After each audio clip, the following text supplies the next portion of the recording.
সম্মানিত দর্শক, এই যে ফুটেজ দেখলেন, এটি হচ্ছে আমাদের অন্তর্বর্তী সরকারের স্বাস্থ্য উপদেষ্টা নূরজাহান বেগমের গাড়িকে ঘিরে তাকে আটকে রেখে পঙ্গু হাসপাতাল অর্থাৎ জাতীয় অর্থোপেডিক যে হাসপাতাল আমরা পঙ্গু হাসপাতাল নামে চিনি, এই হাসপাতালে তিনি গিয়েছিলেন।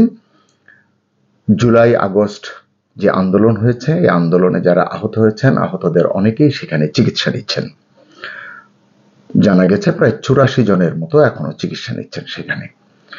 তিনি তাদেরকে দেখতে গিয়েছেন। তার সঙ্গে ছিলেন যুক্তরাজ্যের হাইকমিশনার সারা কুক। তিনি গেছেন, সেখানকার চিকিৎসকদের সঙ্গে কথা বলেছেন, প্রশাসনিক কর্মকর্তাদের সঙ্গে কথা বলেছেন। 4র্থ তলায় তিনি আহত যে রোগীরা রয়েছে, ভর্তি রয়েছে, তাদের সঙ্গে দেখাও করেছেন, কথাও বলেছেন। কিন্তু তিনি 3য় তলায়ও বেশ কিছু আহত রয়েছিল, তাদেরকে তিনি দেখতে যাননি। তিনি যখন 4 তলা থেকে নেমে চলে আসছিলেন, ইতোমধ্যে অনেকক্ষণ অপেক্ষা করে স্বাস্থ্য উপদেষ্টাকে না পেয়ে আহতদের স্বজনরা তাকে আটকে দাঁড়ায়, তার পথরোধ করে দাঁড়ায়। তিনি যখন নিটোর থেকে চলে যেতে চাচ্ছিলেন, পঙ্গু হাসপাতাল ত্যাগ করতে যাচ্ছিলেন, তখন সেখানে হুড়োহুড়ি লেগে যায়।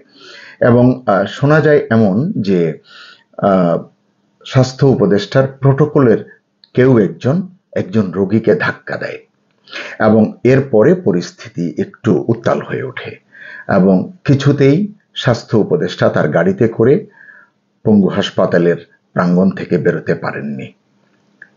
স্থানীয় লোকজন এবং হাসপাতালের চিকিৎসক ও অন্যান্য কর্মকর্তা কর্মচারীবৃন্দ অনেক চেষ্টা করে, অনেক কসরত করে তাকে নিরাপদে অন্য একটি গাড়িতে তুলে দেন এবং তিনি কোনো রকমে সেখান থেকে পালিয়ে বাঁচেন।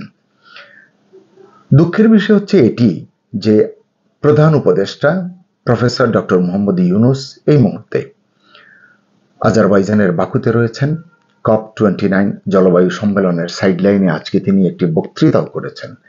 সেই বক্তৃতায় তিনি বলেছেন, বৈশ্বিক স্বাস্থ্য সেবা ঢেলে সাজানোর আহ্বান তিনি রেখেছেন।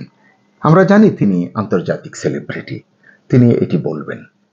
কিন্তু আমরা যারা নাগরিক, আমরা যারা আহতদের স্বজন, তাদের মধ্যে এক ধরনের হতাশা কাজ করছে। তিনি যে দেশটির দায়িত্ব নিয়েছেন, সরকার প্রধান হয়েছেন, সেই দেশে যে গণ অভ্যুত্থানের মধ্য দিয়ে তিনি নূরজাহান বেগম অর্থাৎ স্বাস্থ্য উপদেষ্টা তারা ক্ষমতায় আসীন হয়েছেন, উপদেষ্টা হয়েছেন, গাড়িতে জাতীয় পতাকা লাগিয়েছেন, তাদের দিকে নজর না দিয়ে আন্তর্জাতিক সমস্যা সমাধানে ব্যস্ত হয়ে উঠেছেন প্রফেসর ডক্টর মোহাম্মদ ইউনূস। তিনি তো এতকাল আন্তর্জাতিক অঙ্গনের জন্য বৈশ্বিক সমস্যা নিয়ে কথা বলেছেন, সেলিব্রিটি হয়েছেন, প্রশংসিত হয়েছেন। তার যে 03 যে ফর্মুলা 000 এটি নিয়েও তিনি কথা বলেছেন এই COP29-এ।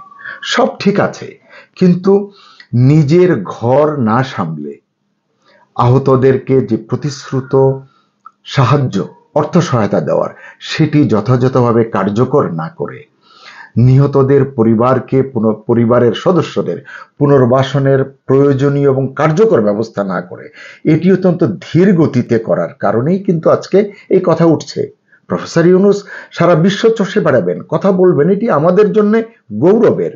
কিন্তু নিজের ঘরে সমস্যা রেখে তিনি যদি বিশ্বব্যাপী জ্ঞান বিতরণ করে বেড়ান, সেই দিন তো আর নেই। 8 আগস্টের আগে এটি নিয়ে হয়তো আমরা গর্ববোধ করেছি, কিন্তু এখন এটি নিয়ে সমালোচনা হচ্ছে। লোকজন বলছে যে যাদের রক্তের উপর দিয়ে দাঁড়িয়ে তিনি প্রধান উপদেষ্টা হয়েছেন, উপদেষ্টা পরিষদ গঠন করেছেন, পুরো বাংলাদেশের শাসনভার হাতে নিয়েছেন, তাদের প্রতি তার যথাযথ মনোযোগ নেই, এটি অভিযোগ। সরকারের তরফ থেকে বলা হচ্ছে, প্রেস সচিব বলছেন যে আমরা চেষ্টা করছি। জুলাই স্মৃতি ফাউন্ডেশনের সার্জিস আলম তারাও বলছেন চেষ্টা করছেন, অনেক বিলম্বে। ইতোমধ্যেই 3 মাস পেরিয়ে গেছে, 100 ছুঁই, হানিমুন পিরিয়ড প্রায় শেষ। এমন অবস্থায় এই যে পরিস্থিতির মুখোমুখি হলেন নূরজাহান বেগম অর্থাৎ স্বাস্থ্য উপদেষ্টা পঙ্গু হাসপাতালে গিয়ে, তার সঙ্গে ছিলেন যুক্তরাজ্যের হাইকমিশনার, তিনি কি ভাবলেন, তিনি কি বুঝলেন?